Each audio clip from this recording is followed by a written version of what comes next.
Les machines à vendanger ont commencé à ronronner dans les rangées de vignes tôt le matin dès 6 heures, en enlevant les grappes de raisin et en les transportant vers des trombereaux à vendange qui les emmènent vers un chai à vin pour le pressage. Elle sera généreuse, avec un rendement probable de 145 hectolitres de vin à distiller par hectare, supérieur aux besoins ponctuels du négoce.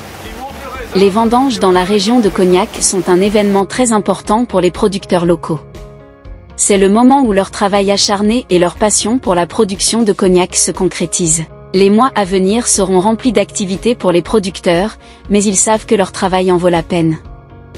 Vu que le climat évolue en permanence, et on va vers des périodes plus chaudes, de plus en plus chaudes, il est intéressant d'avoir des raisins qui résistent alors, à la chaleur aussi, à la chaleur bien sûr, mais aussi il y a un autre problème, c'est qu'ils résistent aux maladies aussi.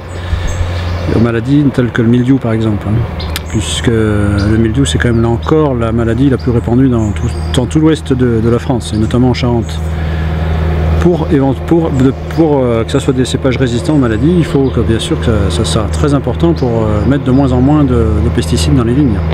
Ça c'est encore des essais encore différents du réchauffement climatique. Mais tout ça c'est mené en parallèle et on attend, mais bon, ça ne peut pas se faire. Là on parle en années, en dizaines d'années, hein, pour avoir des résultats concluants. Hein.